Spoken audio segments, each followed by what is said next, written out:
Oke, bisa kita mulai ya kelasnya. Betul ini kelas D24 kan ya?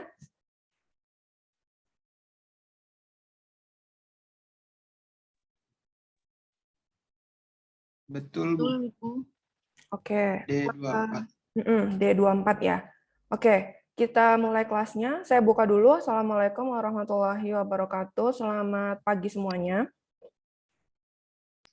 Waalaikumsalam warahmatullahi wabarakatuh. Pagi, Bu. Oke, semoga semuanya dalam keadaan sehat ya pagi ini. Eh, Seperti mungkin yang sudah kalian ketahui, kalau untuk minggu ke-8 sampai 14 itu akan diampu oleh saya, mungkin sudah pernah juga disampaikan oleh Bu Siti Nadiroh ya di pertemuan 1 sampai 7 sebelumnya.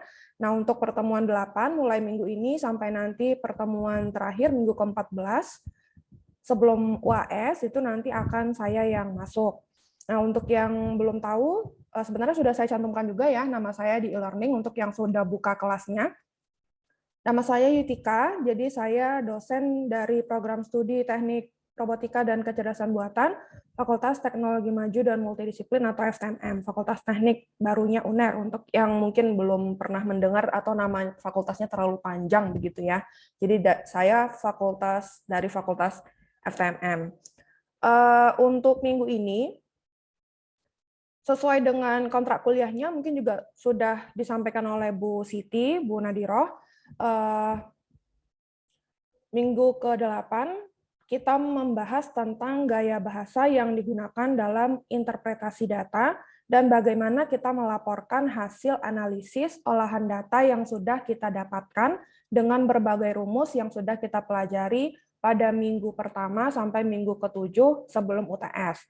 Jadi seperti yang sudah kalian ketahui, ada banyak rumus ya yang bisa kita gunakan untuk mengolah data, entah itu tendensi sentral, entah itu dispersi, variabilitas, varian, standar deviasi, dan lain sebagainya. Nah, untuk minggu ke-8 ini, kita akan belajar bagaimana sih caranya kita melaporkan, kan kita udah punya nih data-datanya, dalam bentuk angka, dalam bentuk rentang, kalau untuk confidence interval, dan sebagainya. Jadi bagaimana sih kita melaporkan data itu agar orang yang membaca data kita bisa mengerti. Jadi kita tidak mungkin ya melaporkan data itu dalam bentuk, nih saya sudah selesai Excel-nya, silahkan dipahami. Lah, apakah seperti itu? Tentu tidak ya, karena kalau kita memberikan Excel atau kita memberikan laporan dalam bentuk angka-angka, orang yang tidak di bidang itu tentu tidak akan mengerti. Ini maksudnya apa kamu ngasih Excel ke saya? Misalnya seperti itu ya. Saya tidak tahu ini gunanya untuk apa, ini angka-angkanya dari mana, ini apa maksudnya, dan lain-lain. Apalagi kalau sudah muncul variabel-variabel seperti X, Y, Z, kemudian beberapa simbol yang sudah kita pelajari di confidence interval, ada yang bentukannya seperti lambda, ada yang bentukannya menyerupai pi ya, yang untuk populasi dan sebagainya, yang hampir-hampir mirip seperti itu. Nah, untuk orang awam atau orang yang tidak berkecimpung pada data yang kalian olah, mungkin misalnya dari kesehatan masyarakat, itu ada data atau ada variabel-variabel tertentu yang mungkin namanya tidak familiar pada masyarakat umum. Tetapi ketika di bahasa Indonesia kan lebih general, kita menyebutkannya, melaporkannya, tentu masyarakat umum akan lebih mudah menangkapnya. Begitu juga dari bidang kedokteran, teknik, teknologi, sains, dan sebagainya. Kira-kira begitu. Itu inti yang akan kita pelajari pada minggu ke-8, yaitu hari ini. Tidak ada hitung-hitungannya, jangan khawatir. Jadi ini lebih kepada bagaimana sih caranya kita menginterpretasi data untuk kalangan akademisi yang sama-sama punya background akademik yang sama dengan kita maupun masyarakat umum yang betul-betul tidak memiliki background yang sama dan mungkin bisa dibilang ada juga mungkin pembacanya yang mungkin bersekolahnya hanya sampai SMA, yang bersekolahnya hanya sampai SMP dan seterusnya, kira-kira begitu. Jadi bagaimana caranya menggeneralisir informasi agar bisa dimengerti oleh masyarakat kalangannya luas, tidak hanya akademisi, kira-kira begitu. Saya tidak bisa menyalakan kamera saya, jadi saya hanya menampilkan background saja, karena kebetulan ini saya juga di fakultas sedang ada pelatihan, jadi karena warawiri ya, jadi saya tidak bisa menyalakan kamera. Jadi mungkin nanti di tengah-tengah ketika pelatihannya sudah dalam coffee break, nanti saya nyalakan kameranya.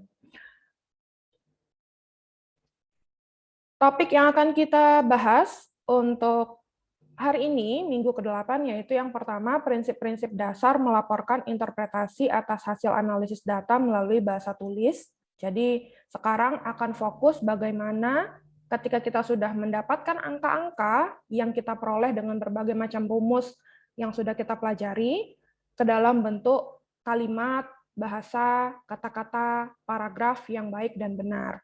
Kemudian yang kedua, menarasikan uncertainty atau ketidakjelasan. Uncertainty ini kenapa penting untuk kita tahu bagaimana cara melaporkannya? Karena uncertainty itu kadang-kadang bisa terjadi. Kalau kita mengolah data dengan statistik, namanya saja statistik ya, walaupun ada rumus, tetapi kadangkala menghasilkan rentang, seperti contohnya confidence interval itu kan rentang ya, bukan hasil yang seperti kalau 2 tambah 2 sama dengan 4, kalau confidence interval, kira-kira nilainya antara angka ini sampai angka ini, kira-kira begitu ya. Nah, rentang itu termasuk ke dalam kategori uncertainty. Jadi bukan satu angka, pasti, pakem, seperti itu, tapi ada rentang, maka manakah yang cocok nanti ketika menemui studi kasus pertama, mungkin rentangnya berada pada rentang yang terkecil. Kemudian nanti ada studi kasus kedua, maka rentangnya akan berada pada tengah-tengah. Kemudian kalau ada studi kasus 3, mungkin rentangnya akan mengambil rentang yang paling tinggi dari nilai interval tersebut. Kira-kira seperti itu. Nah, itu disebut dengan uncertainty.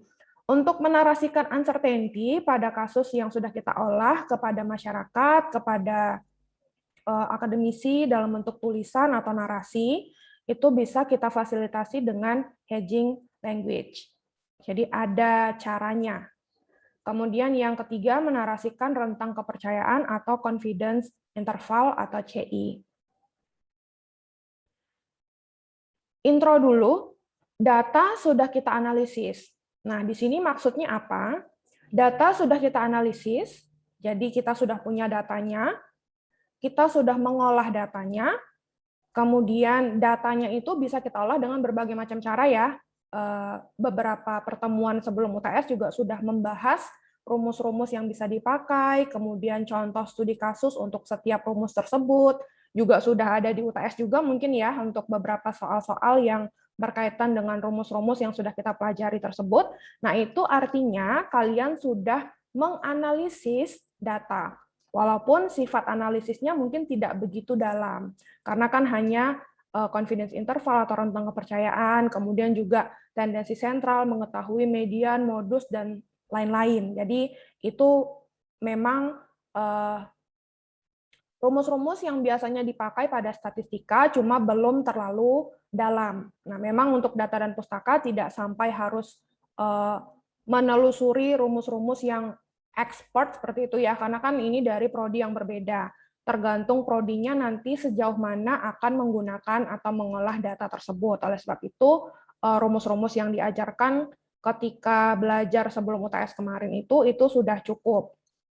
Kira-kira begitu. Kemudian setelah kita punya data yang sudah kita selesai analisis, maka temuan-temuan penting dari proses analisis data tersebut harus dikomunikasikan ke publik. Nah, ini adalah bentuk publikasi. Jadi, ketika kita sudah selesai menganalisis, tidak kita simpan begitu saja ya. Jadi misalkan, oh saya sudah selesai menghitung dengan confidence interval, saya sudah ketemu rentangnya, kemudian di close Excel-nya sudah. Nah, tidak seperti itu ya. Jadi biasanya, apalagi kalau misalnya dari hal-hal yang sifatnya misalkan kesehatan ibu dan anak, atau misalkan yang gizi, stunting, seperti itu ya, atau yang masalah gigi, sariawan, dan sebagainya, atau yang teknik, ada berbagai macam studi kasus juga pastinya, yang dari ekonomi bisnis, perikanan, dan sebagainya, itu pasti ada studi kasus yang diharapkan apa sih tanggapan dari mahasiswa dan dosen atau akademisi yang berkecimpung di sana itu mengatasi masalah ini. Contohnya saja COVID-19. Itu kolaborasi dari berbagai disiplin ilmu. Nanti bagaimana caranya meminimalisir pergerakan masyarakat keluar dari rumah. Dibuatkan aplikasi yang ternyata bisa membantu untuk chattingan dengan dokter, membelikan obat ke apotek langsung, kemudian diantarkan ke rumah. Nah, itu adalah contoh hasil penelitian yang sudah dipublikasikan melewati proses analisis, sudah selesai, kemudian dipublikasikan juga, kemudian dipakai oleh masyarakat. Nah, ini juga begitu. Ada 3 jenis audiens yang paling umum ketika kita membicarakan temuan-temuan, kemudian publikasi temuan itu harus kita komunikasikan ke masyarakat. Itu siapa saja sih masyarakatnya? Nah, ada 3 paling tidak. Yang pertama adalah komunitas akademik. Nah, komunitas akademik ini adalah yang memiliki latar belakang pendidikan, yang memiliki pengetahuan yang sama dengan data yang kita peroleh tadi. Jadi misalkan untuk anak teknik, komunitas akademiknya tentu yang berkaitan dengan teknik. Kemudian anak kesehatan yang berkaitan dengan kesehatan. Anak sains, ekonomi dan bisnis atau sosial humaniora yang berkaitan dengan ekonomi dan bisnis, sosial humaniora juga. Kira-kira begitu. Jadi yang latar belakangnya serumpun dengan Anda. Atau ketika tidak serumpun pun, yang kita sampaikan akan bisa ditangkap oleh si pembaca. Misalkan, anak teknik tidak menutup kemungkinan penelitian anak teknik akan dibaca oleh yang berlatar belakang sains. Karena sains dan teknologi mungkin dekat seperti itu. Nah, itu juga disebut dengan komunitas akademik yang rumpunnya sama walaupun tidak satu bidang persis atau satu linier teknik seperti itu. Kemudian inform lay public. Nah, ini adalah orang awam terdidik. Maksudnya apa? Ketika orang yang membaca itu tidak memiliki pengetahuan pada hal yang sedang dibahas, tetapi mengerti, oh ternyata sekarang ini kondisinya seperti ini. Nah, biasanya mungkin inform lay public ini adalah mereka-mereka yang dari industri. Dari industri, mereka kan juga harus mengerti ya sampai di mana sekarang perkembangan penelitiannya dosen. Apa tujuannya? Misalnya orang dari industri ini ingin menggaet dosen untuk nanti dosen itu bisa bekerja sama dengan mereka, kemudian mengembangkan produk dalam bentuk produk jadi, tidak hanya dalam bentuk ide atau hasil penelitian yang nanggung seperti itu, tidak ada datanya, tapi kemudian ya sudah selesai. Nah, seperti itu. Nah, biasanya ditargetkan oleh industri untuk bekerjasama untuk mengembangkan yang sudah mereka lakukan. Nah, mereka paham apa yang sedang dituliskan pada entah itu media massa, entah itu media digital, dan lain-lain, tetapi tidak memiliki rumpun ataupun background pendidikan yang sama dengan tulisan atau hasil publikasi tersebut. Nah, itu ada juga audiens yang seperti itu. Kemudian yang terakhir, general. Nah, untuk general ini memang masyarakat secara umum, baik dari berbagai kalangan. Tidak punya latar belakang, juga tidak memiliki pengetahuan yang sampai pada titik ketika publikasi tersebut dibuat. Jadi seperti tadi ya, contohnya mungkin anak-anak SMP, SMA, kemudian anak-anak yang mungkin kurang beruntung ya, tidak menempuh pendidikan. Nah, ketika mereka kan bisa membaca artikel, kemudian oh ini maksudnya seperti apa, kan dari kita tidak mungkin menuliskan angka. Nah, mereka kan juga akan mengalami kesulitan, ini maksud angkanya seperti apa. Nah, oleh sebab itu perlu narasi yang bagus, yang bisa kita tuliskan, yang bisa kita ceritakan mengenai hasil penelitian kita tadi, agar bisa ditangkap oleh 3 audiens ini. 1, komunitas akademik, inform lay public, dan general lay public. Kira-kira begitu. Kemudian cara mengkomunikasikan temuan dari analisis data sangat bergantung pada karakteristik audiens yang dituju. Betul. Untuk komunitas akademik, ketika kalian nanti membuat selesai melakukan analisis, kemudian menuliskan ya hasil analisisnya, dipublikasikan pada artikel ilmiah atau jurnal ilmiah. Publikasi ilmiah tentu nanti pembacanya adalah komunitas akademik yang pertama. Tidak ada masalah, karena kalau memiliki komunitas akademik, background pendidikan yang sama, tentu tidak ada masalah. Ketika kita menggunakan kata-kata yang umum digunakan pada kata-kata yang kita miliki, background yang kita miliki, misalnya kesehatan masyarakat, nanti menggunakan kata-kata kesehatan masyarakat.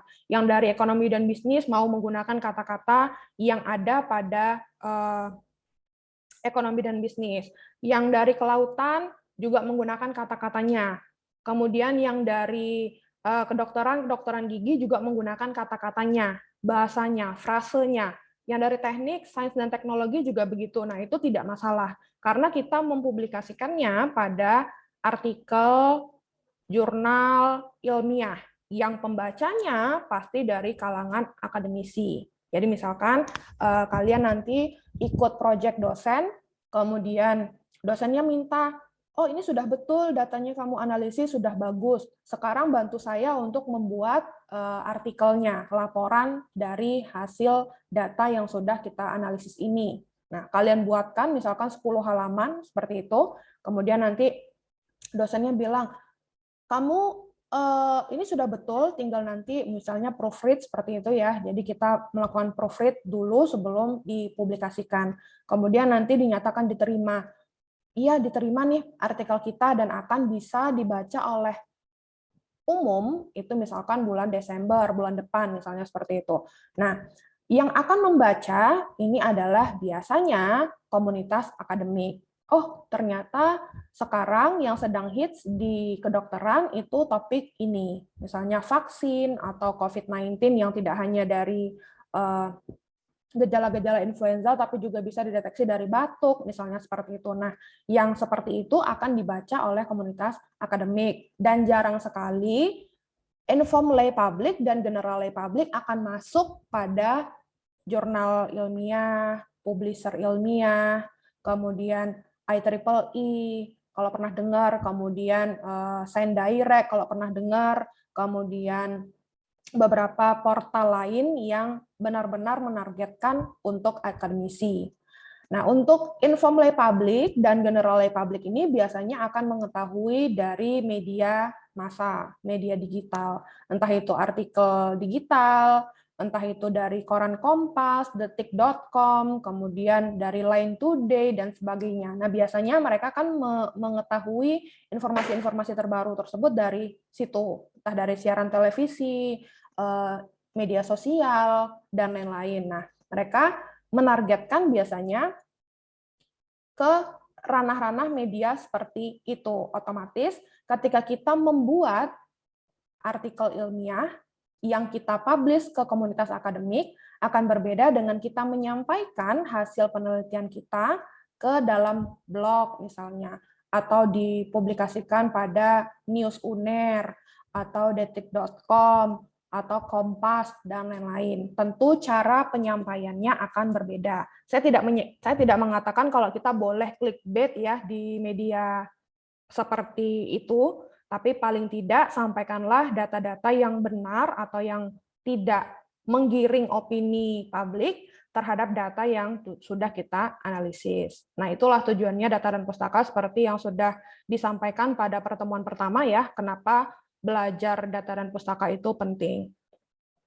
Kemudian komunitas akademik serumpun, nah ini tadi sudah saya jelaskan, misalnya bidang medis itu ada komunitasnya, ada asosiasinya. Kalau bidang medis, contohnya American Medical Association atau AMA. Kemudian sosiologi, American Sociological Association atau ASA. Kemudian bidang teknik, IEEE, Institute of Electrical and Electronics Engineer. Kemudian psikologi, American Psychological Association atau APA. Nah, ini adalah contoh-contoh komunitas akademik yang serumpun dengan akademik yang sedang kalian tekuni saat ini.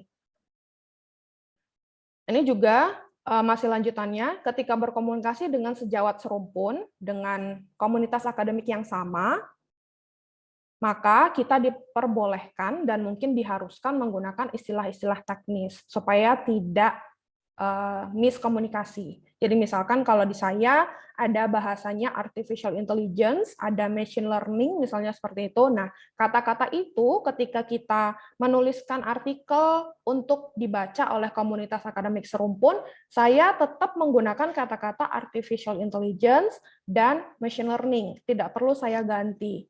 Nah, tetapi ketika saya menuliskan untuk general lay inform dan inform lay public tadi, nah itu harus saya ubah menjadi kecerdasan buatan pembelajaran mesin. Walaupun saya tidak yakin ya, pembelajaran mesin itu sebetulnya sudah dipakai kata-katanya. Tapi kan pembelajaran mesin dengan machine learning itu mungkin akan menjadi dua hal yang dianggap berbeda oleh pembaca, padahal sebetulnya sama. Nah, kata-kata yang seperti itu yang harus diperhatikan ketika kita menginformasikan terhadap ke publik umum. Kalau komunitas akademik serumpun, mereka sudah pasti tahu apa itu machine learning, kira-kira seperti itu.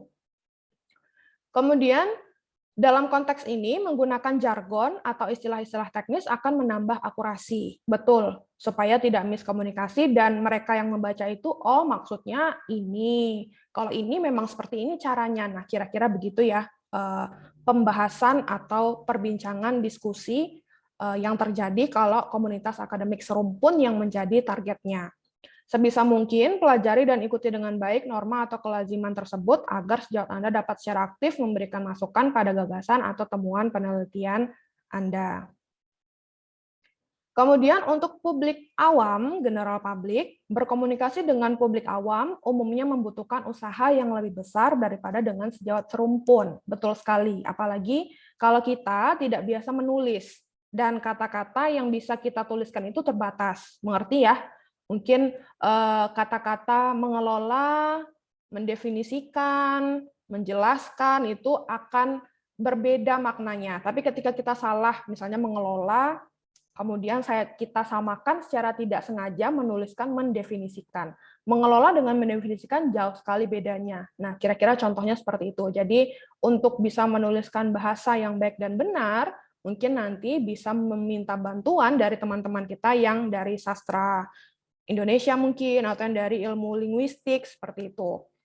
Kemudian ketika berkomunikasi dengan publik awam, maka harus menyeimbangkan antara ketepatan atau presisi dengan keterbacaan atau kemudahan informasi tersebut dipahami oleh masyarakat awam. Tetap boleh menggunakan data, salah satu data misalkan kita ambil data apa, seperti itu ya, misalnya mediannya berapa atau modusnya berapa. Tetapi ketika kita munculkan data tersebut ke publik, tidak mungkin kita tuliskan median dari data ini adalah median itu apa? Dan seperti itu ya, publik awam tidak bisa kita samakan dengan kita, intelektualnya. Nah, itu yang paling penting.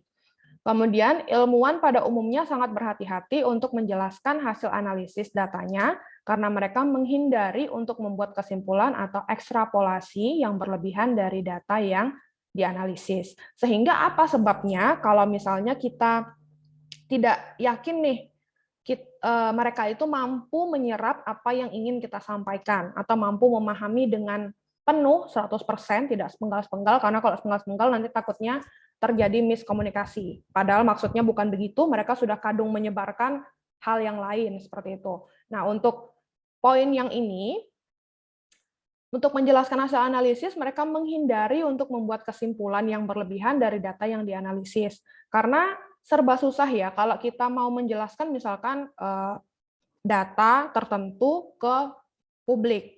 Kalau kita ambil kesimpulan dan ternyata mereka salah untuk mengambil kesimpulan dari yang sudah kita sampaikan, nah itu nanti akan ruwet lagi urusannya. Makanya ini cenderung menghindari. Jadi yang ingin disampaikan biasanya yang sifatnya general.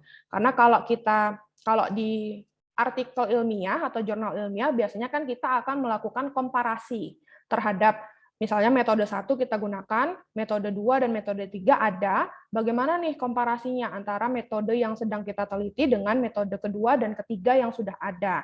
Nah, biasanya kita memang cenderung untuk melakukan komparasi seperti itu agar terlihat, oh metode kita ini lebih bagus daripada metode 2 dan metode 3.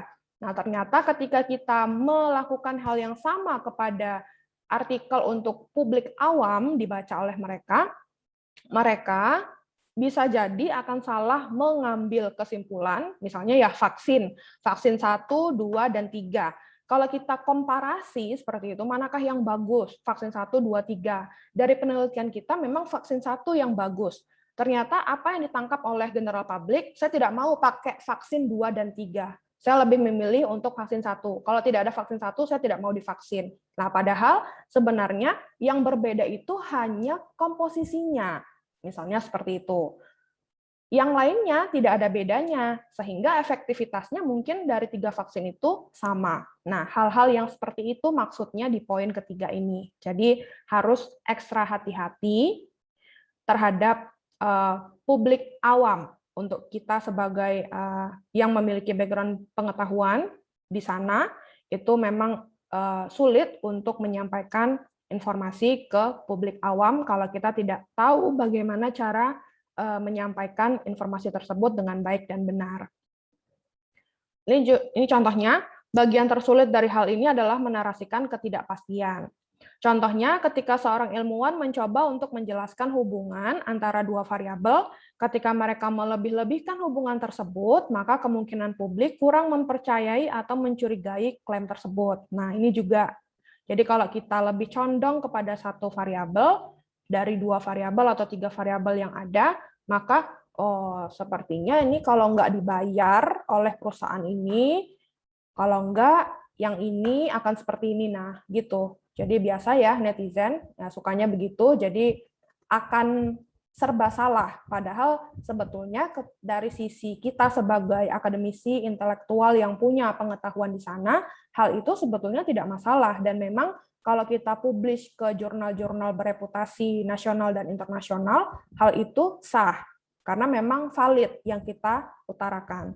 Kemudian yang kedua, namun apabila ilmuwan tersebut mengecilkan atau menyederhanakan hubungan tersebut antara dua variabel ini, maksudnya, maka mungkin ilmuwan tersebut melewatkan suatu temuan yang penting. Informasinya tidak tersampaikan ke publik. Kalau misalnya tidak menganggap dua variabel itu salah satunya signifikan, seperti itu.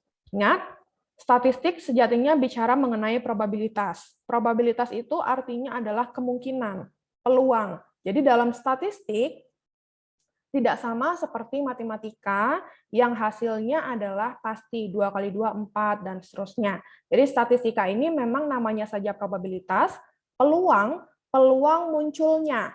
Kalau ada peluang munculnya, berarti ada kejadian yang mendahului event atau kejadian tersebut. Kira-kira begitu. Jadi ada berbagai macam hal yang menjadi pertimbangan untuk statistik. Jadi ada berbagai macam. Dalam satu probabilitas saja itu bisa ada pendahulu eventnya, bisa juga tidak tergantung pada event sebelumnya dan sebagainya. Mungkin bisa ditanyakan ke anak-anak statistik, anak-anak yang belajar probabilitas dan statistik di mata kuliah jurusannya. Seperti jurusan saya itu ada mata kuliah probabilitas dan statistik, itu memang itu. Jadi harus bisa menangkap dari studi kasus itu manakah yang memiliki pendahulu event, pendahulu kejadian, mana yang tidak. Nah, itu adalah statistik. Jadi memang tidak sama dengan matematika yang hasilnya 1 tambah 1 tidak mungkin 5, tapi 1 tambah 1 pasti 2. Nah, hal-hal yang seperti itu akan lebih sulit untuk kita menyampaikan ke publik daripada yang hanya satu hasil. Maka kalau kita membahas ke publik tentang statistik, sebaiknya menghindari diksi yang menyiratkan realitas yang rigid atau pasti, karena tidak bisa kita generalisasi. Contohnya, studi kasus yang ada di confidence interval, itu kan statistik ya, jadi itu adalah contohnya. Untuk mengatasi hal ini, maka ilmuwan menggunakan teknik yang disebut dengan hedging language. Nah, apa itu hedging language? Hedging language adalah gaya bahasa yang biasa digunakan ilmuwan atau peneliti atau akademisi untuk mengekspresikan kehati-hatian ketika mendiskusikan ketidakpastian dalam interpretasi data. Jadi hedging language ini ya ini ada hyperlink-nya, jadi nanti di e-learning bisa kalian klik hedging language ini apa, dan bagaimana caranya kita membuat hedging language. Nah, ini adalah memang gaya bahasa yang khusus untuk uncertainty.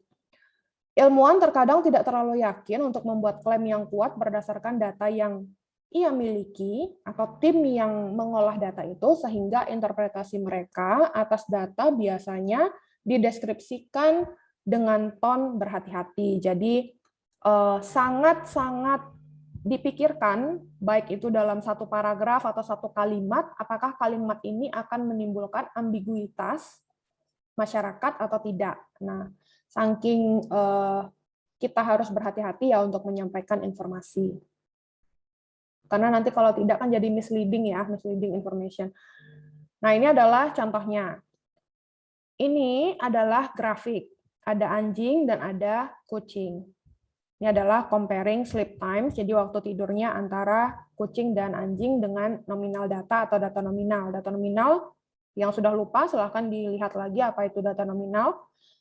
Pada grafik di sebelah kanan terlihat bahwa kucing ini rata-rata tidur lebih lama daripada anjing. Namun pada kelompok sampel kucing, kita bisa lihat ada satu kucing, ya ini ya, yang hitam ini adalah kucing, ya di sini dia, makanya ini kucing bukan anjing, daripada kucing-kucing lainnya dan mempengaruhi rata kelompok kucing. Jadi inilah yang membuat rata-rata kucing tidur lebih lama daripada rata-rata anjing. Kalau kita gunakan tendensi sentral di sini, di anjing dan kucing, tentu ini akan lebih lama. Karena ini saja sudah di atas 12 average sleep-nya. Otomatis ketika ini dirata-ratakan, tentu ini yang akan lebih tinggi. Karena ada satu kucing ini, yang mungkin jenisnya berbeda ya dengan ini, jadi ini tidurnya lebih lama. Oleh karena itu, sangat mungkin sebenarnya hanya ada sedikit perbedaan rata durasi tidur antara kucing dan anjing. Kenapa disebut seperti ini? Karena kalau ini kita hilangkan, mungkin sudah pernah dibahas juga oleh Bu Siti ya di sebelum UTS, kalau data yang di luar data yang lainnya itu disebut outlier atau noise. Ketika kita mengolah data, outlier atau noise, itu perlakuannya akan berbeda. Tidak bisa langsung kita samakan menghitung data yang ini dengan data yang ini, kalau data ini ada noise atau outlier-nya. Salah satu cara termudah ketika kita memiliki data outlier atau noise, bisa kita hilangkan dulu, bisa kita abaikan dulu data yang outlier atau noise ini. Tidak kita ikutkan ke dalam perhitungan. Itu cara termudahnya. Tapi cara yang lain juga tentu ada, jadi bagaimana caranya mengubah data noise dan outlier itu menjadi data yang normal, itu juga bisa. Jadi tergantung dari pendekatan yang kita berikan terhadap data tersebut. Kemudian, kalau kita buang ini, jadi ini tidak kita ikutkan, bentar saya annotate dulu, ini ya, ini tidak kita ikutkan ke dalam perhitungan, kita hapus, kita abaikan. Kita hitung tendensi sentral untuk dogs dan cats, average-nya atau mean-nya. Sekarang sudah sama kondisinya. Kondisi yang saya sebut di sini apa? Ini sama ya, ini berada pada satu komunitas yang sama, jadi angkanya berkisar dari 4 sampai ya kira-kira 9 lah ya, seperti itu. Kemudian untuk cats-nya juga sudah tidak ada lagi data yang terlalu jauh dari data komunitas atau data yang ada selain ini. Ini juga antara 5, sekitar 5 sampai 8 seperti itu. Nah, ini ketika kita mengolah datanya, mencari rata-ratanya ini sudah bisa, dan hasilnya akan lebih baik daripada kita mengikuti atau mengikutkan data noise atau outlier tadi. Nah, kira-kira begitu maksud dari ini. Oleh karena itu sangat mungkin sebenarnya hanya ada sedikit perbedaan jam tidur. Namun perbedaan ini akan terlihat lebih jelas apabila pengambilan data diulang menggunakan jumlah sampel yang lebih besar. Nah, ini tentu ya, kalau sampelnya lebih besar yang kita gunakan, tentu hasil keakuratannya juga akan semakin baik. Karena memang dalam mengolah data, paling tidak data yang diolah itu berjumlah minimal 30 untuk bisa mendapatkan hasil yang representatif. Jadi kalau hanya 5, 6, 10, nah itu akan sulit karena kita tidak tahu sampel yang lainnya itu seperti apa. Jangan-jangan ini yang termasuk noise dan outlier. Yang lainnya mungkin di sini, di sini, di sini, di sini. Ini doknya juga di sini, di sini, di sini, di sini, seperti itu ya. Nah, ini yang termasuk outlier-nya. Nah, bisa saja seperti itu. Oleh sebab itu, semakin banyak sampel akan semakin bagus ketika kita berhubungan dengan pengolahan data. Ini contoh lain lagi, comparing arm and leg. Ya, ini arm length-nya, ini leg length-nya. Grafik di kanan menunjukkan hubungan antara panjang lengan dengan tungkai pada remaja. Dari grafik tersebut terlihat ada hubungan yang sangat kuat antara panjang lengan dengan tungkai pada remaja, di mana semua partisipan posisinya mendekati garis diagonal yang menggambarkan hubungan antara kedua variabel tersebut. Jadi di sini maksudnya, jadi ini ya, yang dimaksud adalah ini, dot-dot ini. Dot-dot ini yang warnanya hitam persegi, inilah yang disebut dengan remaja-remaja tadi. Perbandingan yang dilakukan adalah membandingkan arm dan leg remaja. Jadi kalau ditarik satu garis lurus seperti ini, nah tidak ada dot-dot hitam yang terlalu jauh dari garis lurus ini. Jadi makanya disampaikan posisinya mendekati garis diagonal. Berbeda dengan yang ini tadi. Ini kalau kita tarik garis, ya misalnya garis ke atas vertikal seperti itu, nah ini adalah satu data yang berbeda jauh dari kumpulan data yang ini. Jadi ini untuk klasifikasi data akan bermasalah. Nah ini tidak ada dot hitam yang bentukannya hitam petak ini yang berada di sini, yang berada di sini. Makanya tidak ada nilai ekstrim atau outlier pada data ini. Maka ini sebetulnya datanya sudah bagus, berbeda dengan yang ini tadi. Informasi ini mungkin berguna bagi desainer baju terusan, one piece, gamis, dress, atau overall, misalnya seperti itu ya, yang dapat mendesain baju dengan proporsi lengan dan tungkai yang presisi dan akan selalu pas digunakan untuk remaja. Kenapa disebut seperti ini atau mengemukakan kesimpulan seperti ini berguna bagi desainer baju, konveksi, dan sebagainya? Karena memang ketika kita melakukan analisis data, hasilnya seperti ini, hasil analisisnya. Jadi memang tidak ada yang terlalu jomplang, dan lain-lain. Kalau banyak jomplangnya, mungkin desainer baju terusan one piece ini akan sulit. Jadi lebih bagus custom saja. Beli kainnya, kemudian dijahit sendiri sesuai dengan ukuran remajanya. Tapi karena seperti ini bisa dibilang mirip, walaupun mungkin nanti berbeda berapa senti, seperti itu ya, biasa ya, ukuran senti menjadi berbeda, bisa kita bedakan pada ukuran S-nya mungkin 90 cm, M-nya 98 atau 96, nah seperti itu. Jadi ini bisa kita ambil kesimpulan seperti ini. Informasi ini mungkin berguna dalam satu kalimat sampai untuk remaja. Kemudian ada artikel seperti ini dari BBC News dan Koran Tempo. Generasi Z yang ogah divaksin. Dua hasil survei menyebutkan anak-anak muda enggan divaksin dan meragukan kemanjuran vaksin COVID-19. COVID-19, dua survei menyebutkan banyak anak muda menolak vaksin. Bagaimana meyakinkan mereka?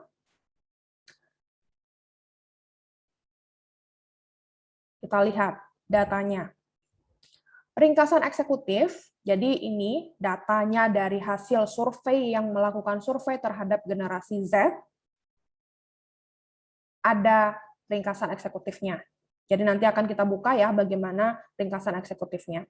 Gambaran singkat surveinya, survei melibatkan 1.200 partisipan yang diambil secara acak dari partisipan pool milik lembaga survei tersebut. Lalu partisipan yang terpilih menjadi sampel akan dihubungi via telepon untuk wawancara. Dari 1.200 partisipan tersebut, kurang dari 10%-nya, sekitar 120 orang berusia antara 22 sampai 25 tahun.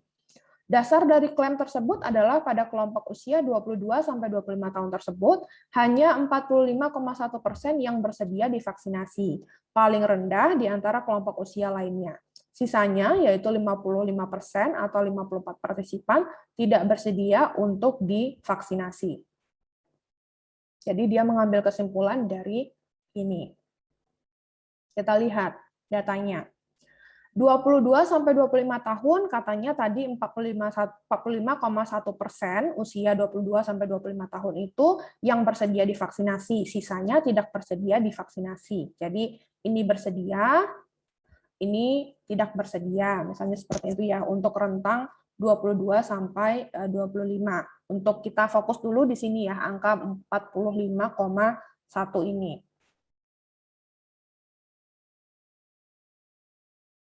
Persoalannya yang pertama, membandingkan proporsi orang yang bersedia atau tidak bersedia divaksin sifatnya relatif to the group. Maksudnya relatif to the group itu ketika mereka menuliskan ini, kesediaan divaksin dan kesediaan membayar dari ringkasan eksekutif survei tersebut, mereka kan sudah membagi kelompok usianya. Kecil dari 21, 22 sampai 25, 26 sampai 40, 41 sampai 55, besar 55. Ini kan bisa didapatkan dari salah satunya menggunakan tabel distribusi frekuensi ya. TDF, masih ingat ya bagaimana cara membuat TDF dengan aturan Sturges dan lain-lain. Nah, kita bisa lihat yang mereka ambil, yang mereka titik beratkan hanya pada 22 sampai 25 tahun, yang menurut mereka adalah relatif pada grup 22 sampai 25 tahun. Sebenarnya hal itu tidak tepat atau tidak boleh dilakukan.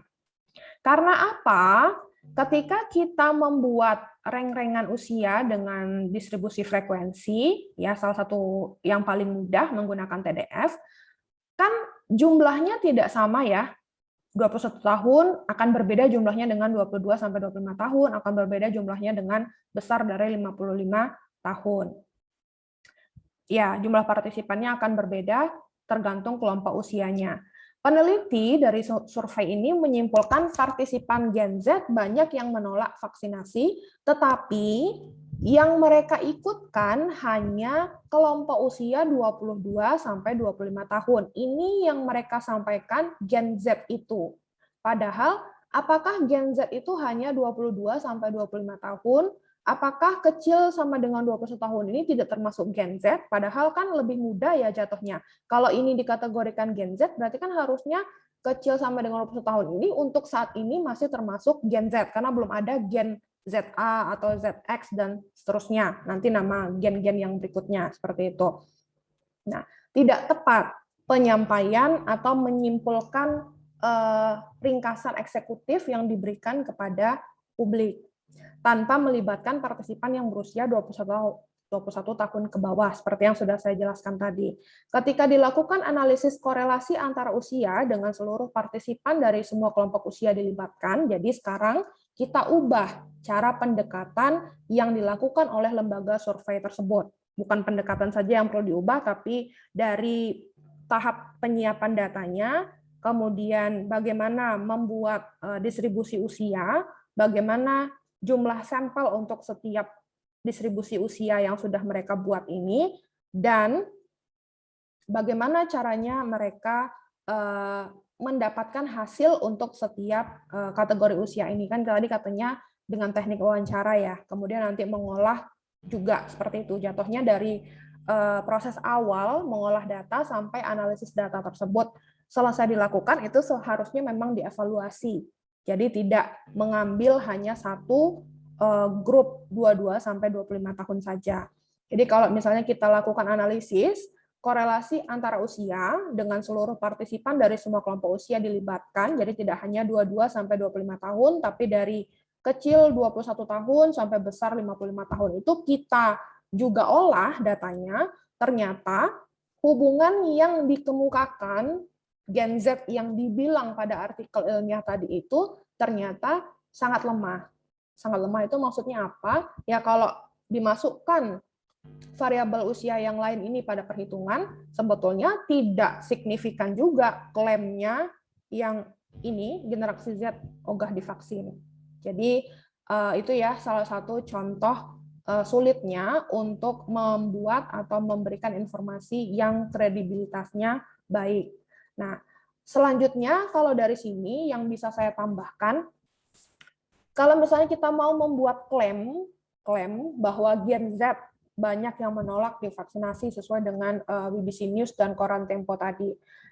Dari subsampel yang hanya 4 kohort, mungkin pernah dengar ya, sudah diajarkan juga mungkin di pertemuan sebelum UTS, 4 kohort. Kohort itu artinya kelompok usia 22 sampai 25 tahun, ya 22, 23, 24, 25 itu adalah 4 kohort maksudnya, tidak masuk akal. Jadi alasannya juga sama seperti ini analisis saya.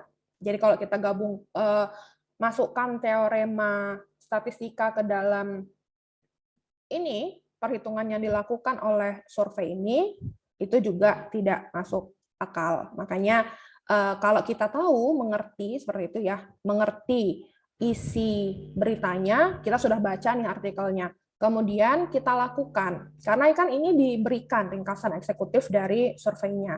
Kita bisa lihat, oh ternyata seperti ini, ya ini nggak valid. Kita bisa seperti itu, karena kita punya kemampuan untuk menolak tulisan yang ada pada artikel ini.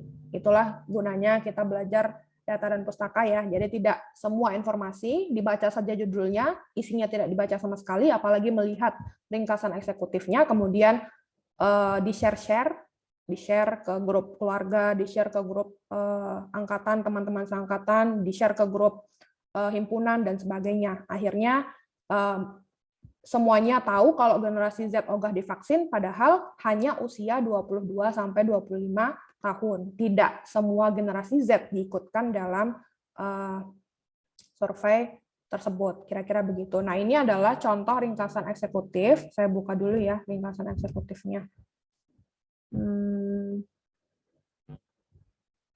Nah, ini nanti silahkan, ini bisa di-download ya, ini bentuk PDF, jadi nanti silahkan di-download. Siapa yang enggan divaksin, ini sebetulnya untuk laporan ringkasan eksekutif, ini sudah bisa saya sampaikan kalau ini mereka atau lembaga surveinya ini sudah bagus, karena sudah menyertakan berbagai macam latar belakang, kemudian metode, flowchart, kemudian populasi sampel yang digunakan, kemudian ketika temuannya sudah ada, bagaimana validasi sampel tersebut. Hanya saja pendekatan terhadap mengolah datanya itu yang masih salah. Karena tadi ya, sudah ada alasannya juga di PPT, yang masih belum tepat. Yaitu tadi, karena tujuannya mungkin ingin berat ke kontra vaksin mungkin ya seperti itu. Jadi ada banyak faktor juga sebetulnya. Nah, ini adalah indikator. Jadi tadi di PDF tadi ada ini. Nah, ini kita bisa lihat usia, ini koefisien yang tidak terstandar ini 0,01. Standar errornya ada 0,02. Kemudian koefisien yang sudah terstandar ada 0,015 dan seterusnya. Nah, ini adalah variabel, kemudian nilai koefisien yang digunakan terhadap perhitungan tersebut. Nah, ini bisa kita lihat ya, rek usia yang tadi, yang diklaim Gen Z, 22 sampai 25 tahun tadi, itu untuk koefisien tidak terstandar atau belum terstandar, untuk B, kita anggap B ya, nama variabelnya adalah 0,001.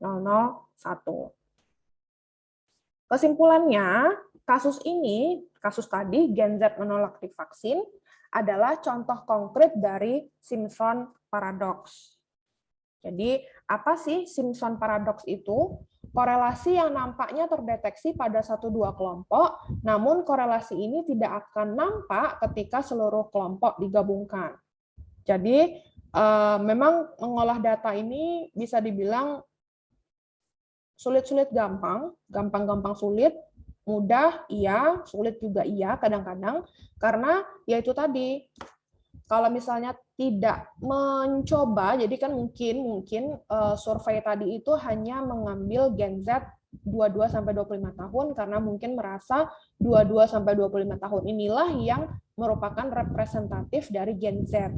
Karena yang di bawah 21 mungkin belum dikategorikan dewasa muda, masih bergantung kepada orang tua, mungkin belum juga memiliki kartu identitas seperti KTP dan sebagainya. Nah, itu mungkin salah satu pertimbangan surveinya. Kemudian juga melakukan hal itu mungkin merasa kalau bukan di luar 22 sampai 25 tahun itu tidak perlu lagi untuk dianalisis karena bukan itu yang termasuk Gen Z. Makanya langsung fokus pada 22 sampai 25 tahun. Padahal kan seharusnya ketika kita mau mengolah data, karena kan itu sudah bentuk distribusi frekuensi ya, karena sudah diolah atau dipecah menjadi rank-rank usia menurut dari survei tersebut. Nah, seharusnya yang mereka lakukan ketika sudah menemukan hasil dari 22 sampai 25 tahun juga melakukan hal yang sama untuk rank usia yang lain. Jadi kalau sudah tahu caranya untuk satu kelas, maka untuk kelas yang lain kan caranya sama sebetulnya. Dengan Excel pun juga tidak sampai 2 hari untuk mengerjakannya. Paling hanya 2 jam, 30 menit itu sudah selesai ya, tinggal copy paste caranya kan. Nah, itu yang dimaksud dengan Simpson paradox. Jadi, adanya hubungan statistik antara dua variabel yang hasilnya terbalik atau tidak sesuai dengan memasukkan faktor atau variabel tambahan di dalam analisis. Jadi, hasilnya itu akan berubah ketika masuk variabel-variabel lain ke dalam perhitungan. Nah, itu contohnya kasus Gen Z yang diberitakan oleh BBC News dan Koran Tempo tadi. Artinya, ketika peneliti menyimpulkan ada hubungan antar variabel hanya dari analisis subsampel, bukanlah keputusan yang tepat. Nah, ini kalau kita mengetahui ya sebetulnya hal itu tidak tepat atau kurang tepat, kurang baik ya, karena sudah menyimpulkan seperti itu ya, dan jadi headline atau header artikel seperti ya, Gen Z menolak di vaksin. Padahal ketika dianalisis, ternyata yang dianalisis hanyalah subsampel dari kelas distribusi frekuensi yang hanya satu saja dari sekian banyak kelas yang mereka miliki. Dan merupakan praktik penyalahgunaan statistik yang sayangnya cukup sering terjadi. Jadi sebetulnya orang yang melakukan analisis pun memiliki pengetahuan ya di statistik. Mereka mungkin juga ahli-ahli statistik, sarjana statistik, SSI, sarjana sains, dan sebagainya. Nah, tapi tetap ya, karena mungkin ngetrennya memang seperti itu ya. Jadi ada sesuatu hal yang bisa menjadi trending, itu yang sekarang dicari. Makanya di sini disampaikan yang sayangnya cukup sering terjadi. Moral of the story, selalu cek kesesuaian antara klaim dengan data. Jadi memang hal yang seperti itu untuk zaman sekarang yang sudah digitalisasi itu akan terus bermunculan. Jadi tidak mungkin juga kita menghabisi lahan pekerjaannya mereka. Jadi kita laporkan. Jadi kita juga punya kerjaan lain ya, tidak mungkin hanya sibuk mengurusi laporan-laporan palsu seperti itu, atau mungkin kalau yang kerjanya fokus nanti di mengurusi laporan yang tidak benar mungkin akan sangat berguna. Tapi kalau kita, seperti saya, tugas saya mengajar, meneliti, pengabdian masyarakat, belum tugas tambahan yang lain, misalnya jadi kapten e-learning dan sebagainya, itu akan sulit sekali. Oleh sebab itu, ketika kita punya kemampuan, kita punya edukasi, punya informasi yang cukup untuk membantah artikel itu, maka setidaknya kita bisa membantu orang-orang terdekat dari kita. Oh, itu coba lihat dulu, seperti tadi ya, menanggapi Gen Z tadi. Oh, kalau itu dilihat dulu datanya. Gen Z-nya itu usia berapa sampai berapa. Datanya yang digunakan berapa. Metode samplingnya yang digunakan apa. Nah, kalau kita sudah tahu, sudah diajarkan semua ya, metode sampling, teknik sampling, dan sebagainya, kita bisa membantu untuk memberikan tanggapan terhadap artikel-artikel yang bermunculan. Jadi ini ya, kalau klaim cenderung too good to be true, mungkin hal tersebut adalah indikasi bahwa kita perlu mengecek data dengan lebih teliti dan hati-hati. Contohnya kalau Simpson paradox, mungkin yang masih bingung dengan Gen Z tadi itu, kalau misalnya saya berikan contoh lain, itu yang termasuk Simpson paradox, misalkan kalau kita meneliti ada melakukan studi begitu ya, misalnya kita temukan bahwa mahasiswa yang merokok, mohon maaf, mendapatkan nilai yang lebih tinggi daripada mahasiswa yang tidak merokok. Misalnya kita menemukan temuan seperti itu. Kemudian kita masukkan variabel baru, yaitu variabel umur, hasilnya tidak seperti itu lagi, tidak seperti hasil uji yang pertama. Setiap kelompok umur akan dicek. Nah, bisa jadi hasilnya itu kan lebih rendah ya, nilainya rendah ternyata. Kalau kita masukkan variabel umur untuk yang merokok tadi. Kemudian kalau kita tambahkan lagi variabel kelompok penghasilan, ternyata juga akan merubah hasil sebelumnya, temuan sebelumnya. Ya, kalau yang mampu membeli rokok, ya bisa membeli rokok. Kalau tidak, tidak bisa seperti itu ya. Nah, itu adalah contoh lain pada kasus Simpson paradox ini. Tidak hanya yang dua yang saya sebutkan hari ini, tapi juga bisa berbagai macam studi kasus tergantung dari jurusannya kalian. Apa yang sedang hits mungkin bisa dilihat apakah Simpson paradox atau tidak. Kira-kira gitu. Kemudian rentang kepercayaan atau CI, confidence interval. Nah, ini juga memiliki challenge tersendiri untuk bisa melaporkan yang berbentuk rentang atau interval. Kalau tadi uncertainty bisa hedging language, kemudian Simpson paradox, kita bisa mengetahui ya, oh ini termasuk Simpson paradox, ini tidak bisa terlalu dipercaya, seperti itu. Bagaimana dengan confidence interval? Baik dari segi pembaca maupun dari segi penulis artikel yang memiliki data bentukannya adalah interval. Ketika melaporkan hasil statistik, kita sebagai penulis atau yang pemegang data yang akan menulis data tersebut ke dalam bentuk narasi harus menyertakan point of estimate-nya kalau kita melaporkan confidence interval. Apa itu point of estimate? Itu kan ada ya di rentang kepercayaan, ada kata-kata point of estimate. Nah, point of estimate-nya itu harus diikutsertakan ketika kita melaporkan confidence interval. Rentang kepercayaan memberikan gambaran yang lebih realistis mengenai data dan ketidakpastian yang menyertainya. Jadi memang confidence interval itu, seperti yang sudah saya sampaikan di awal, nilainya berada pada rentang yang sudah kita temukan. Tapi bagaimana rentangnya, itu kan tidak pernah tahu. Ketika kita mencoba data pertama, masukan pertama, akan nilainya seperti ini. Kalau kita berikan masukan kedua atau inputan kedua, maka nilainya akan lain lagi. Nah, tetapi masih berada pada rentang tersebut. Nah, itulah sebenarnya CI ini juga termasuk ke dalam uncertainty. Jadi, salah satunya bisa menggunakan hedging language tadi. Tapi selain menggunakan hedging language, sebaiknya juga disertakan point of estimate-nya. Nah, misalnya di sini ada melaporkan rentang kepercayaan adalah keharusan di beberapa komunitas akademik, misalnya American Psychological Association atau APA. Nah, untuk anak-anak yang dari psikologi mungkin pelaporan untuk confidence interval ini menjadi hal yang dibutuhkan. Jadi pandai atau bisa untuk melaporkan yang bentukannya adalah ketidakpastian dalam rentang. Jadi kalau datanya ada rentang, bagaimana cara melaporkannya?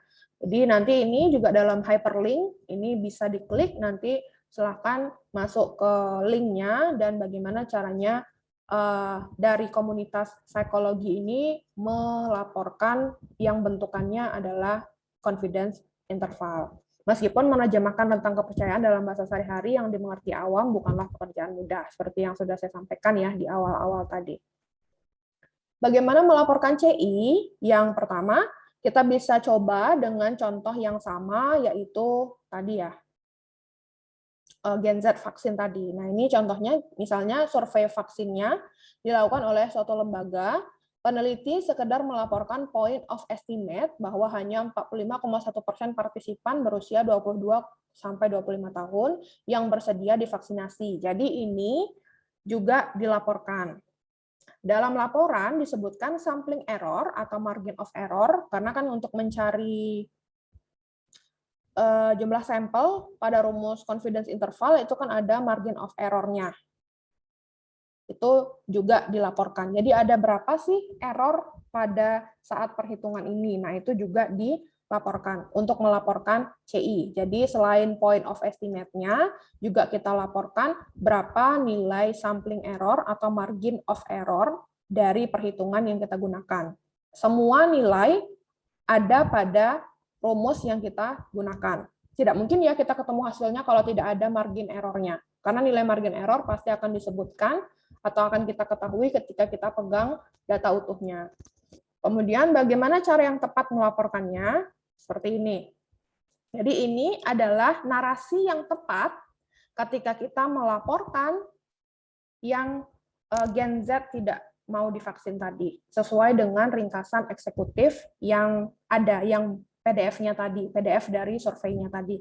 Ini bisa kita ubah menjadi seperti ini. Setelah melakukan survei pada 1.200 responden yang diambil secara acak, kami menemukan bahwa partisipan yang berusia 22-25 tahun yang bersedia divaksinasi kurang dari separuhnya. Jadi kita menyampaikan partisipan berusia atau kelas yang menjadi subjek penelitian kita itu, karena tadi fokusnya 22-25 tahun, kita sampaikan yang bersedia divaksinasi kurang dari separuhnya, karena hanya 45,1.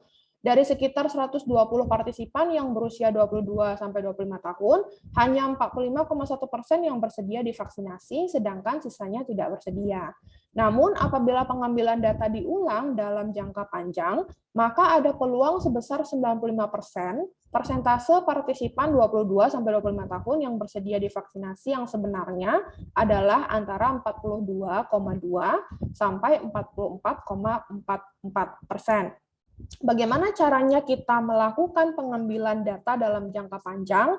Ini bisa kita gunakan forecasting, teknik forecasting, dan teknik uji hipotesis. Jadi dalam statistika itu sebetulnya yang kalian dapatkan ketika belajar sebelum UTS kemarin itu hanya rumus-rumus penting dari statistika, yang basic-basicnya atau yang umum-umumnya.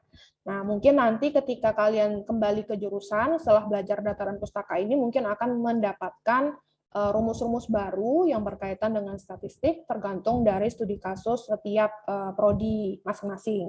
Jadi yang tadi saya sampaikan itu biasanya di prodi saya, di jurusan saya yang teknik, itu kita masih harus mempertimbangkan uji hipotesis atau uji hipotesa, kemudian forecasting.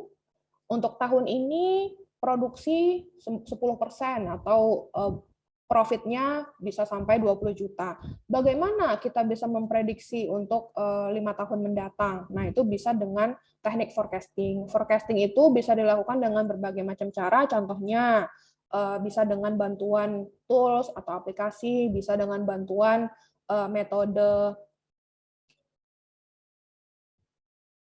di manajemen proses bisnis, misalnya seperti itu, nah itu bisa kita dapatkan. Nah ini juga salah satu contoh di kesehatan, ini bisa kita lakukan pengolahan data kembali dengan berbagai macam teknik untuk mendukung statement ini. Namun apabila data diambil ulang dalam jangka panjang, maka ada peluang sebesar 95%, seperti itu. Tetapi setelah peneliti mencoba memastikan ada tidaknya keterkaitan antara usia dengan kesediaan divaksinasi, peneliti tidak menemukan hubungan yang kuat.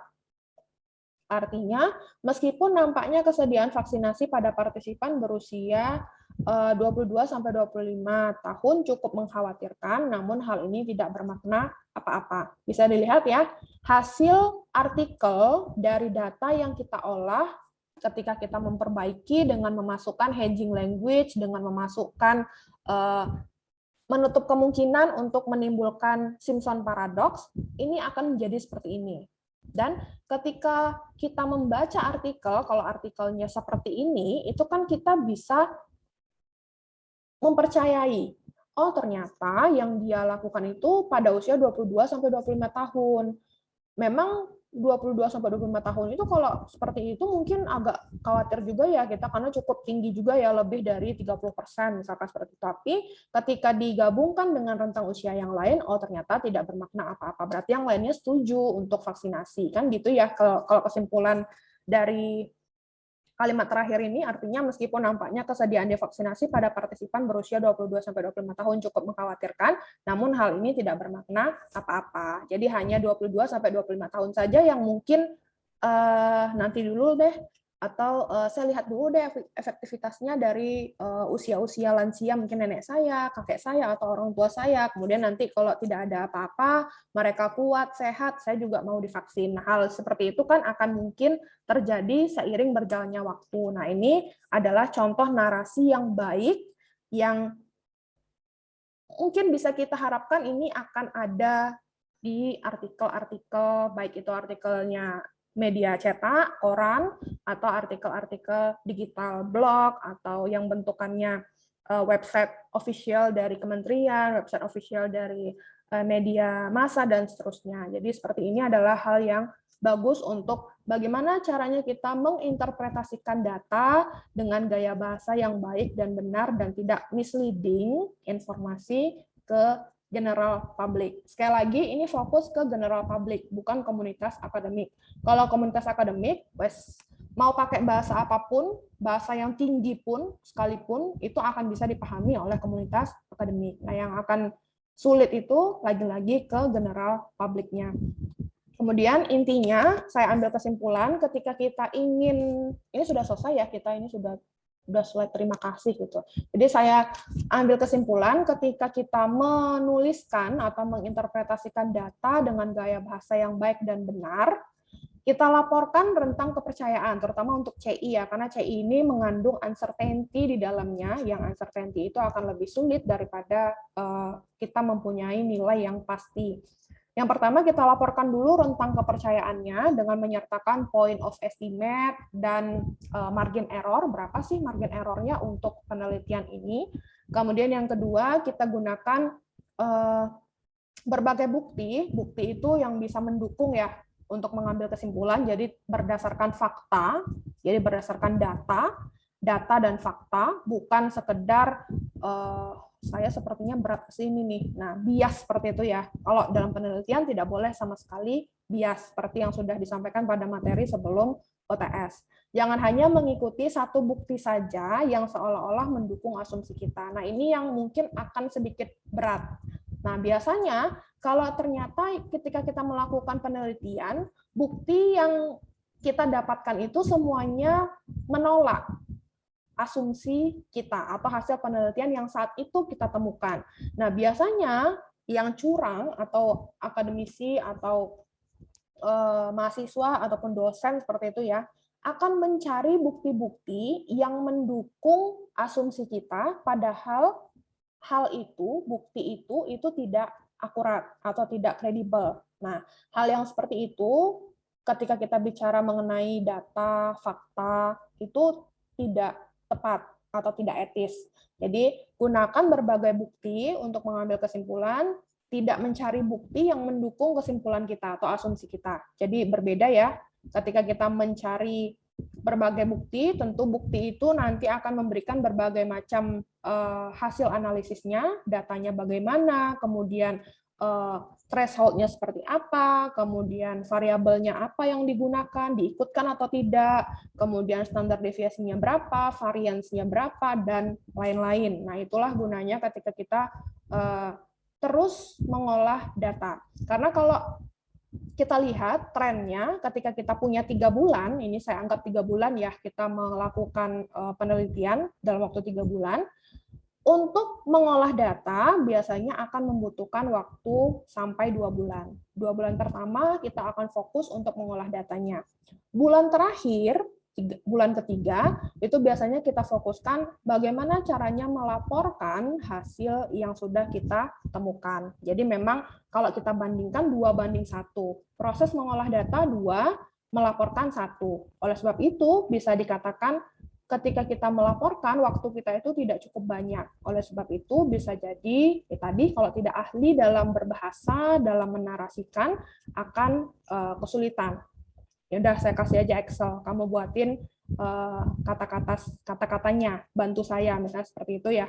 Akhirnya nanti ketika publikasi, biasanya yang menuliskan itu akan ada orang yang diminta. Jadi biasanya kan penelitian itu bertim ya, berkelompok. Nah, itu yang satu mengolah data, yang satu menulis, yang satu tugasnya untuk pakai algoritma apa atau pakai metode apa, kira-kira seperti itu. Saya tidak tahu untuk beberapa prodi atau jurusan lain itu seperti apa. Kalau di saya, di bidang saya, di ilmu komputer, di teknik, di kecerdasan buatan, itu akan seperti itu. Karena tidak mungkin semua satu orang menghandle semua step by step dalam penelitian. Kira-kira begitu. Kemudian yang ketiga, laporkan secara jujur. Jadi melaporkan secara jujur itu juga penting, temuan atau hasil yang kita temukan ketika kita menganalisis data. Dari analisis data itu tanpa melebih-lebihkan. Jadi kita tidak boleh lebay. Karena kalau lebay, jatuhnya nanti kalau tidak bias mendukung salah satu variabel, atau terlalu berlebihan sehingga faktor yang lain itu akan ketutup. Jadi ada faktor lain yang sebenarnya juga signifikan, tapi karena terlalu lebay pada satu faktor yang lain yang juga ternyata berpengaruh itu akan ketutup. Jadi biasa-biasa saja, kalau faktornya ada dua ya sebutkan kedua-duanya. Ternyata A dan B ini mempengaruhi X. Bukan hanya A saja, kira-kira begitu maksudnya. Atau mengecilkan kondisi yang sebenarnya. Jadi kalau memang ada faktor yang mempengaruhi, disebutkan saja. Walaupun nanti bisa di statement, walaupun faktor yang mempengaruhi ini tidak begitu signifikan, tapi tetap harus dipertimbangkan. Kira-kira begitu. Menutup kalau misalnya ada faktor kecil ketika kita melakukan perhitungan, tapi ternyata faktornya ini kecil sekali kontribusinya ke dalam hasil penelitian. Tetap harus disebutkan, karena pembaca harus tahu, walaupun faktor itu kecil, tapi kan faktor itu ada di dalam hasil penelitian yang kita temukan. Kira-kira begitu penutup dari saya untuk materi hari ini. Itu saja, tidak sulit ya, karena tidak ada hitung-hitungannya, hanya fokus. Nanti yang bisa kalian pelajari kembali secara mandiri, apa itu hedging language, apa itu Simpson paradox, dan contoh-contohnya. Jadi tidak terbatas pada PPT yang saya sampaikan. Di e-book yang ada di kontrak kuliah atau di RPS, ada di e-learning, atau mungkin sudah disampaikan juga oleh Bu Siti sebelumnya, itu bisa dipelajari. Atau kalau misalnya males karena e-booknya pakai bahasa Inggris, Bu, saya nggak jago bahasa Inggris, silahkan bisa di googling juga. Jadi googling Simpson paradox, contohnya apa, atau example of Simpson paradox, atau boleh bagaimana caranya membuat narasi dengan hedging language, itu juga bisa di searching di Google. Oke, itu saja untuk minggu depan. Kita sebentar sih, minggu depan itu kita bahas apa?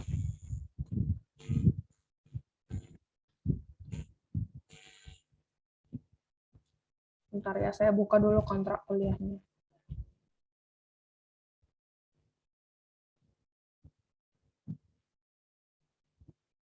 Mengorganisasi data teks. Jadi ini sebentar ya, saya bukakan dulu contohnya. Tadi sudah saya sempat klik beberapa hyperlink yang ada di PPT, itu seperti ini.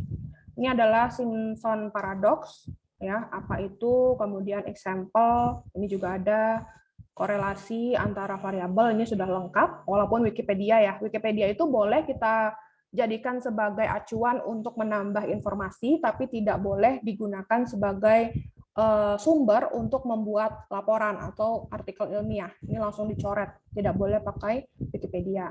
Tapi kalau untuk menambah informasi, Wikipedia boleh kita gunakan. Kemudian ini ya, ini tadi ketika saya klik yang bagaimana melaporkan confidence interval, ini juga nanti silahkan dibaca, bisa dengan menggunakan bracket. Jadi seperti ini ya, 95% CI, 95% confidence interval, bracketnya 5,62,8.31. Nah, ini maksudnya seperti apa? Nih, participant nanti silakan dibaca. Jadi ini dipublish di American Psychological Association atau APA. Mungkin untuk anak-anak yang dari psikologi, Fakultas Psikologi, FPSI, itu bisa membaca ini. Jadi bagaimana caranya melaporkan CI untuk yang dari psikologi dengan menggunakan APA style. Untuk minggu depan, tadi sudah saya sebutkan ya, materinya minggu depan apa. Kemudian, oh ya, Sudah membagi kelompok. Bu Siti sudah menyuruh membagi kelompok untuk pertemuan minggu ke 12 atau 13 ya, saya lupa, yang review artikel ilmiah. Sudah ada kelompoknya? Belum, Bu. Oh, belum. Oke. Untuk kelompoknya, kalau saya tidak salah, belum ada perubahan ya dari tim data dan pustaka. Silakan buat kelompok yang anggotanya 7-8 mahasiswa. Saya minta dari berbagai fakultas ya, jadi tidak hanya satu fakultas mengumpul di dalam kelompok itu, jadi nanti silakan dibuat kelompoknya. Nanti saya sediakan link spreadsheet untuk menuliskan anggota kelompok. Selama belum ada perubahan, anggota kelompoknya masih 7-8 mahasiswa satu kelompok. Jadi nanti itu akan kita gunakan kelompoknya pada topik pustaka untuk mereview bagaimana mereview artikel ilmiah. Kira-kira begitu. Jadi dari sekarang bisa disiapkan dulu kelompoknya. Silakan berkomunikasi dengan teman satu kelas. Ini tadi saya lihat cukup banyak ya anggota mahasiswanya dari Cyber Campus, sekitar 84 atau 83 tadi. Jadi silakan dibagi menjadi berapa kelompok ya itu kalau 8. Kira-kira 10 ya, 10 lebih. Ya, 10 nanti ada satu kelompok mungkin yang lebih dari 8. Kira-kira begitu. Oke, ada yang ingin ditanyakan dulu karena masih ada waktu.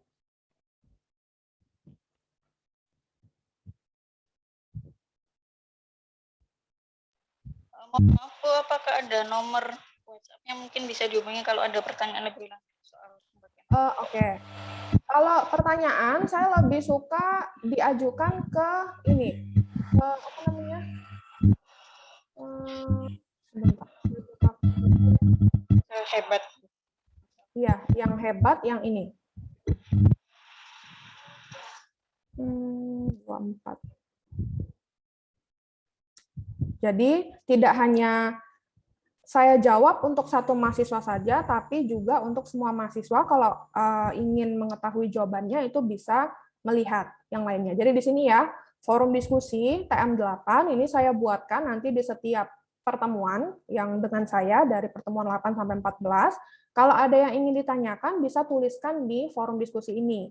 Jadi nanti sebelum minggu depan itu nanti akan saya cek apakah ada pertanyaan di forum diskusi ini atau tidak. Kalau ada nanti akan saya jawab dan teman-teman yang lain juga bisa melihat apa jawaban dari pertanyaan yang kalian ajukan. Jadi kalau lewat WA saya yang akan mengetahui jawabannya kan hanya yang bertanya ke saya. Mana tahu dibutuhkan oleh teman-teman yang lain juga. Oh ternyata seperti itu jawabannya. Kemarin saya juga penasaran dengan hal itu, misalnya seperti itu. Jadi semua yang terkait pertanyaan untuk setiap materi pertemuan, silahkan dituliskan di forum diskusi ya, setiap minggunya, sesuai dengan topik pertemuan pada minggu tersebut. Kalau untuk pertanyaan mengenai materi, jangan ke WA saya. Ke WA saya mungkin kalau ada pertanyaan tentang, Bu, bagaimana kelompoknya, apakah harus dari satu fakultas, sedangkan mungkin dari kelas ini hanya ada 3 fakultas, dari FMM, dari FK, dari FKM misalkan. Ya sudah, kalau hanya seperti itu berarti kan hanya terdiri dari 3 fakultas. Maksud saya agar tidak mengumpul dan berteman hanya pada fakultas yang sama, karena kan kalau mata kuliah bersama ini kan harapannya UNER juga selain kenal dengan teman satu fakultas juga dari teman fakultas lain. Oleh sebab itu saya minta untuk kelompoknya juga seperti itu, bervariasi dari fakultas lain, tidak hanya dengan fakultas yang sama. Kira-kira begitu. Untuk seputar tugas kelompok atau tugas yang masih belum dimengerti itu boleh bertanya. Tapi kalau untuk pertanyaan seputar materi, saya harapkan semuanya menuliskan di forum diskusi ya. Jadi tidak ada yang ke saya chatnya seperti itu. Ada pertanyaan lain?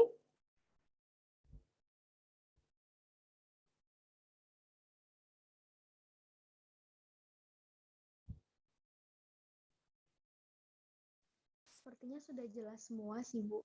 Oke.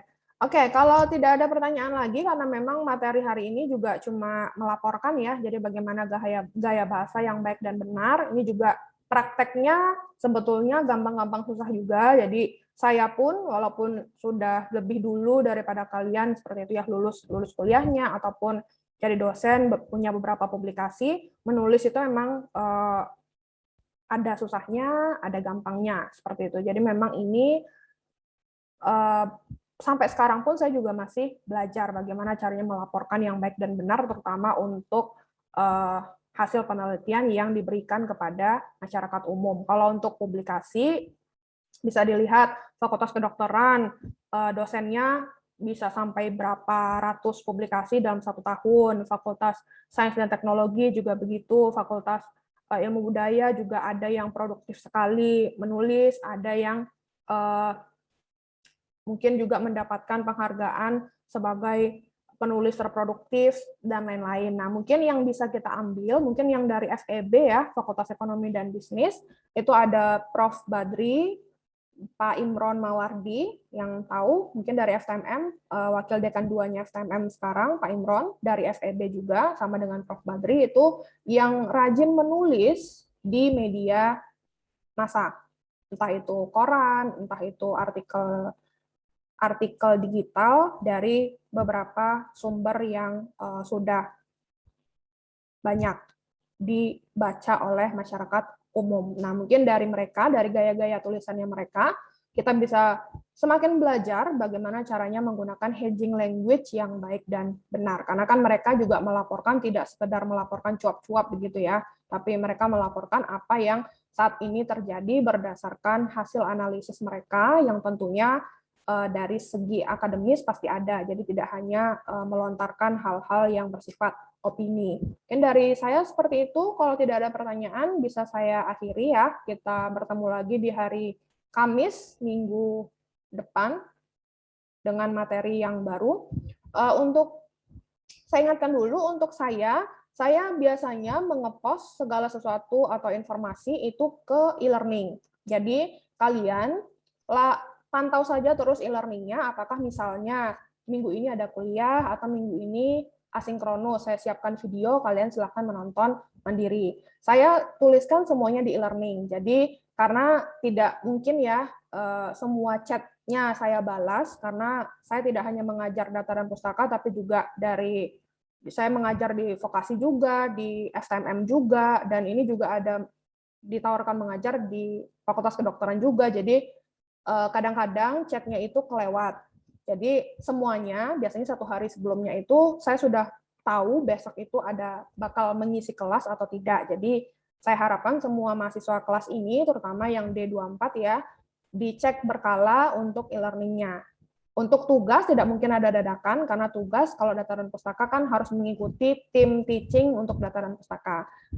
Untuk informasi-informasi yang berkaitan itu akan saya sampaikan di e-learning. Jadi semuanya bisa membaca, dan kalau melihat duluan mungkin bisa menyampaikan ke teman data dan pustaka D24. Kayak gitu ya yang bisa saya sampaikan, karena ini pertemuan saya yang pertama mengajar di D24. Oke, mohon maaf apabila ada kesalahan dalam penyampaian. Terima kasih atas kehadiran dan partisipasi untuk hari ini. Kita ketemu lagi hari Kamis jam 9 minggu depan. Saya akhiri. Assalamualaikum warahmatullahi wabarakatuh. Waalaikumsalam warahmatullahi wabarakatuh.